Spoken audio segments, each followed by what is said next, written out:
Greetings, ladies and gentlemen. Welcome to the Jake Silver Show, episode 9. Artificial intelligence is forever a part of our lives, whether you like it or not.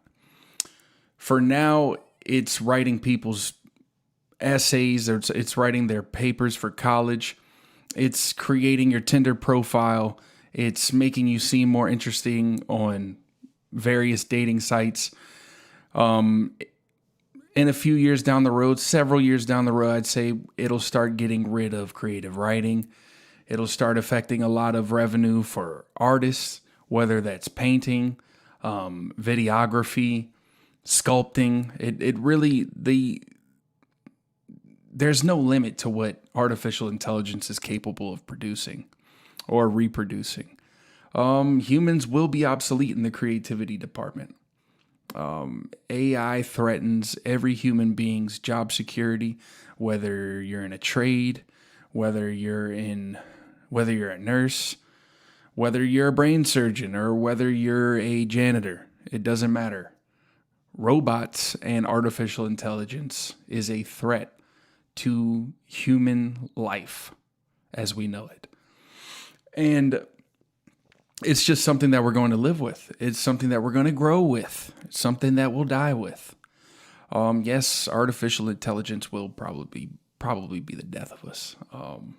Sad to say it, but yeah, that's just where we're at in the future. If you're just joining us, here we are. AI is killing you slowly but surely. First, it's going to learn you everything about you.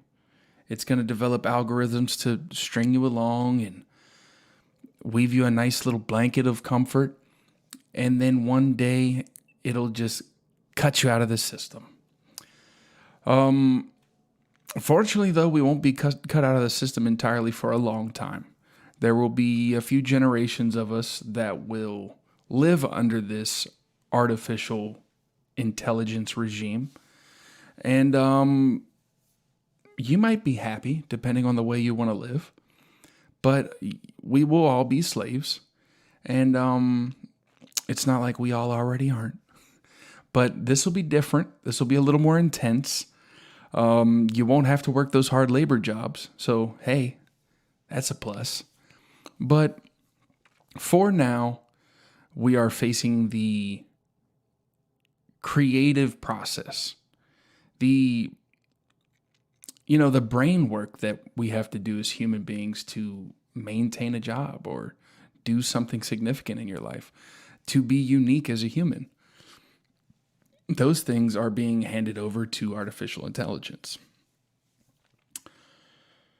For example, teachers in northern Brooklyn are being trained on how to use Your Way, an AI teaching assistant created by developers in Colombia for the company Learning Innovation Catalyst, Superintendent Janice Ross announced at a parent council meeting Wednesday. Ross says teachers spend hours creating lesson plans. They should not be doing that anymore. She oversees high schools in Sunset Park, Park Slope, Williamsburg, Bed-Stuy, Brownsville, and East New York. So apparently teachers shouldn't be doing their jobs. Yeah, they don't get paid enough, but they shouldn't be doing their jobs creating fucking lesson plans. I mean, they already get the summer off. They can't create a few lesson plans for a couple shithead kids. I mean, that's the least they could do. They already got to teach the curriculum. They can put their little flair on it and create their own lesson plan, how they want to teach things, different topics they want to bring up. Put their signature on it. I mean, if I was a teacher, that would be a part of teaching that I would look forward to, is creating a lesson plan. But apparently not. It's too hard. It's too much. They shouldn't be doing it, according to Janice Ross. It says teachers can enter students' needs and the standards they want into an app, and a lesson plan will be generated. She called it a game changer that will give teachers more time to think creatively and less time spent on creating curricula. But some educators and observers warned AI lesson planning is concerning on many levels. fledgling AI systems have been shown to lean left and present absurd historical inaccuracies, and lesson planning itself is an essential and creative teaching activity. I concur. Artificial intelligence tends to be left leaning. I mean, who would have guessed that, 30 years ago? AI of the future is just going to be some fucking liberal, some pussy liberal, teaching our kids about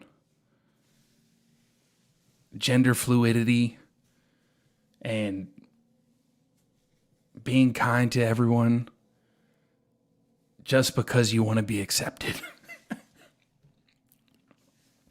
Google's Gemini was recently blasted for creating diverse images that were not historically or factually accurate, like female popes and Native American founding fathers. Adobe's Firefly recently generated depictions of black Nazis. Nice. A study conducted by New Zealand professor David Rosado for the Manhattan Institute last year found instances of political and demographic bias and left-leaning undertones in ChatGPT responses. Yeah, I mean, this is huge for teachers. If you're a lazy piece of shit teacher, this is your dream job scenario. You're basically a overpaid babysitter now with a degree. You really don't have to do shit anymore. You get to kick back, press play on the AI button, and that thing's just gonna run those kids to the ringer. They're gonna be coming home and being like, Dad, you know what? I've given it some thought. I think I want to be a woman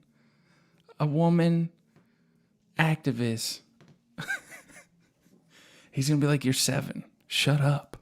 Who the fuck is telling you this at school? He's gonna be like, Robot Sandra. She's our teacher now. We love her. We love her. We love her. All the kids come in. We love her. Yeah, this is scary, man. I know, I mean, God forbid this would happen in a private school, but if you're just sending your kids to school, public school, and you find out that they're being taught curricula by artificial intelligence, little creepy. Historical inaccuracies. They're going to, I mean, who knows how much of history is true anyway? But AI is going to be teaching them whatever the fuck it wants. Guaranteed to be gay by high school. By 8th grade, your kid's going to have blue hair, a septum piercing, and gauges, and just he's not even going to look like a man. He's not even going to look like a boy or a girl. He's just going to look like a person. Like, not like no type of bone structure. It's just he's going to look like a fucking like AI generated liberal. By the time he gets to high school, he's not even going to have any motivation to do anything other than learn about your left-leaning issues. So, Dad, how do you feel about abortion? Now, unfortunately, the rest of this episode happens to include a lot of the shit that's going down in Haiti. I don't know if you guys have checked up on it or heard about it, but you got a guy named BBQ down there. And apparently, he's the most powerful man in Haiti. Apparently, his gang are just a bunch of cannibals. They're slow roasting motherfuckers over an open pit, chowing down. But the rest of my articles, for some reason, in one way or another, I mean, I picked them out, but in one way or another involve Haiti or Haitians. Haitian migrant charged with raping 15-year-old after entering U.S. through parole program. The Department of Homeland Security has called allegations that a Haitian migrant raped a disabled 15-year-old girl heinous. Corey Alvarez, the 26-year-old Haitian national charged with raping the teen at a Massachusetts hotel that was housing migrants last week, entered the U.S. last summer via President Biden's controversial CHNV parole program. Thanks, Joe Biden. Thanks, Joe. We did it, Joe. He was flown into New York City directly from Haiti. CHNV stands for Cuba, Haiti, Nicaragua, and Venezuela. The program allows up to 30,000 people each month from these countries to fly into the U.S. and be granted 2 years of humanitarian parole, which allows them to apply to work in the U.S. The policy was first announced for Venezuelans in October 2022, which allowed a limited number to fly directly into the U.S. as long as they had not entered illegally, had a sponsor in the U.S. already, and passed certain checks. Obviously, your checks suck. DHS. That's why Mayorkas is on the fucking chopping block right now. I mean, he's been chopped. He's getting ready for the guillotine. Hopefully. Fuck Mayorkas. In January 2023, the administration announced that the program was expanding to include Haitians, Nicaraguans, and Cubans. The program allows for migrants to receive work permits and a 2-year authorization to live in the U.S. It was announced alongside an expansion of Title 42 expulsions to include those nationalities. Police in Rockland, Massachusetts, responded to a Comfort Inn on Wednesday night after receiving reports of a sexual assault. The hotel participates in a state and federal program to house migrant families, and Alvarez lived at the hotel. Well, I mean, number one, I don't know if it's on there, but it should be. Whether you're booking the booking the hotel on Priceline or wherever the fuck you're booking it, I mean, it should say right beneath the link to click the hotel, houses migrants. They're not going to do that because it's going to affect their fucking revenue. Because I know I'm not taking my fucking family to stay where a bunch of migrants are staying just for my family's safety. These people don't have that much to lose, okay? The Plymouth County District Attorney's Office said Alvarez went before a Hingham District Court judge on Thursday and pleaded not guilty to a single count of aggravated rape of a child. And she was a 15-year-old disabled girl. This guy deserves more than deportation. I mean, just keep him here. Keep him here. And just put a bullet in his head. Like, straight up. That should happen to anyone who fucks children. Not just immigrants. It's fucking ridiculous. This is happening every day. Not just from Haiti. Not just from Nicaragua, Cuba, Mexico. It's countries all over South America. You got Middle Eastern countries of immigrants, whether they're illegal or legal, coming in, because now we have new programs for legal immigration that are expediting the process of migrating into America. I don't know if you've checked the numbers, but with inflation, the economy is allegedly doing okay, but whatever the fuck that means, inflation is fucking every American citizen. You know that. I don't need to tell you that. But my point is, America is not in the position to have open arms to migrants just flocking in by the tens of thousands each month. It's just unacceptable. We need to take care of our people first before we are allowed to take care of anyone else. You know the saying, you got to love yourself before you love anyone else? America, you need to fall back. You need to do some self-care. You need to go hit the sauna. You need to get a mani-pedi, maybe hit a chiropractor. You need to fall back and do some ayahuasca, peyote. You need to go to a silent retreat, get some therapy. You need to really focus on you for the next decade before we're creating programs that are increasing the amounts of immigrants we get into the country. But that's just my fucking opinion. What do I know?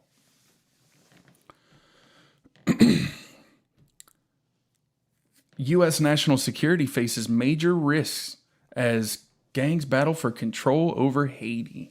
That's your boy BBQ out there chefing it up. He's chefing up Haitians like it's Hell's Kitchen out there. As Haiti continues to struggle with rampant gang violence and the sudden resignation of its interim Prime Minister Ariel Henry this week, experts are warning about the serious consequences a failed Haitian state could have on U.S. national security. Haiti has been in a near constant state of chaos since the 2021 assassination of President Jovenel Moise, which not only brought with it unchecked corruption and poverty, but also an increase in violence. Some 70,000 Haitians flocked to the U.S. border in 2023 as gang violence surged, and American leaders like Florida Governor Ron DeSantis remained concerned there could be another influx of migrants, though experts are warning the threat to U.S. security could reach beyond migration woes. I mean, obviously, 15-year-old disabled girl getting raped, and that's just one headline in the news. Violence is breaking out in these southern border countries, these southern border states, like it's nobody's business. I mean, at this point, I would never move to Texas or Florida alone, just based on the events to come in the next couple of years because of the current policies our administration has laid out and the instability in our near border countries.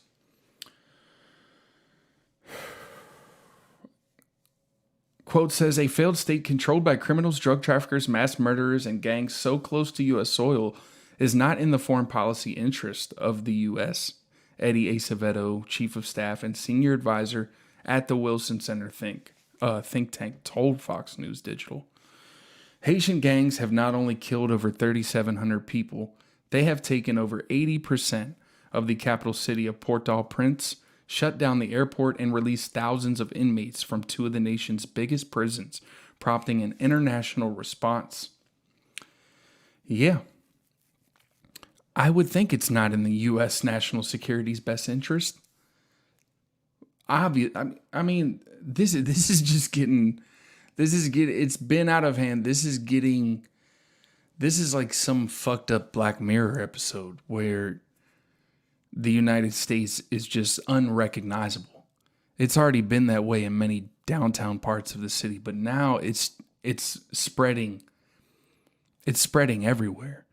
And these incidences, which may seem small to some people, but these are real American families being affected by the influx in migration to our country. These aren't always going to be your hardworking, honest people coming into the country. Many of these people don't share our culture, obviously, but they don't share our values. And you're bringing in a bunch of scumbags most of the time. You're bringing in people who hate America most of the time. I read an article earlier about a gentleman who was, I think he was arrested at the border, but he was intending on going to New York to build a bomb to blow up some motherfuckers. And shit like this happens all the time throughout the years, but it's increased handsomely over the past few years. And we got to love ourselves. We got to do some TLC. I'm telling you. I'm not saying shut down migration forever, but damn, son. We're fucked. We're so cooked right now. Like, our southern border is basically just a fucking turnstile that you don't need any type of ticket to get through. It's just fucking ding, ding, ding. Doesn't matter who you are. If you want to come to America, come now. We got $10,000 prepaid debit cards for you. Come on in. We'll get you an ID. Fuck it.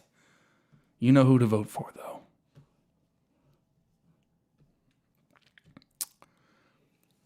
Speaking of Ron DeSantis details alarming find aboard Haitian migrant boat seized off of the Florida coast.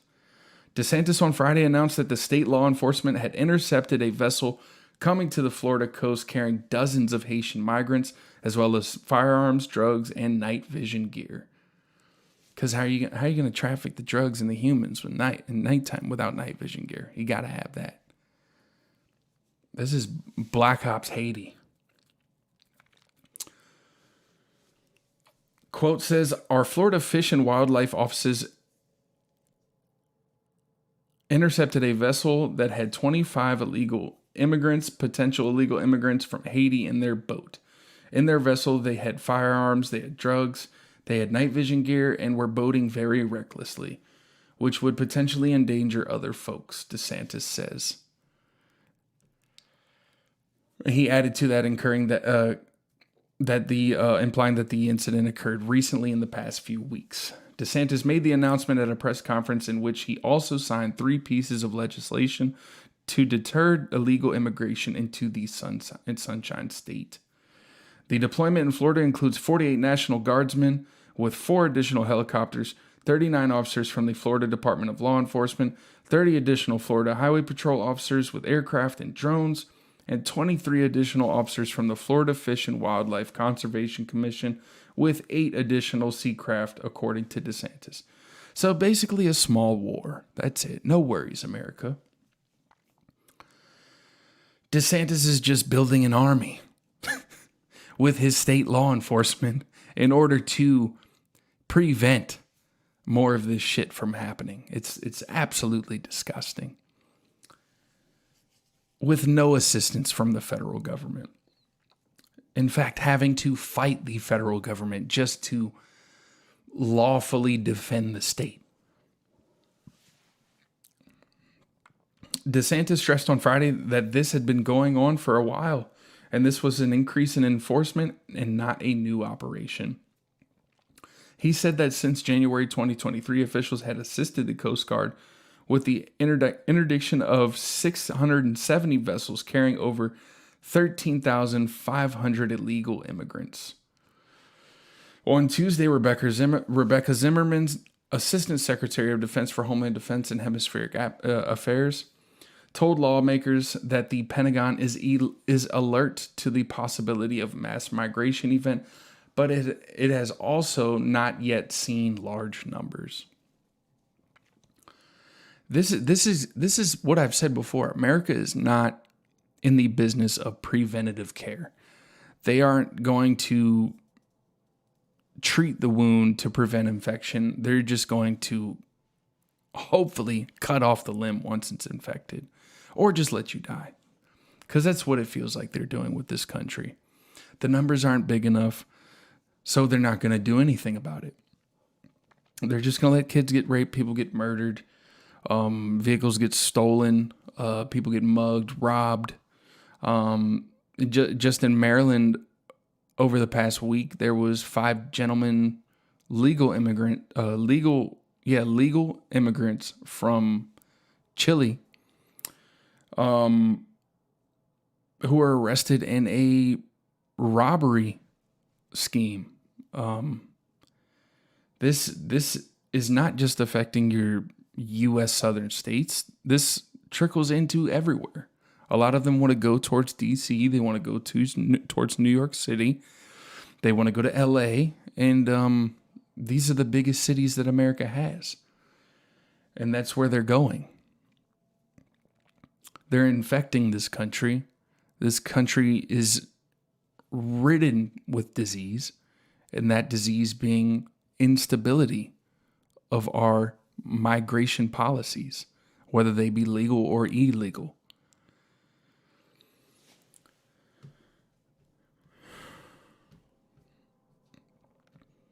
Five-time California DUI driver charged. That sounds like an accomplishment. 5-time gold medalist California DUI driver charged with murder following hit and run, prosecutors say. Not obviously not a gold medalist, but I'll be damned if that doesn't sound like some feat. That's a hell of accomplishment right there.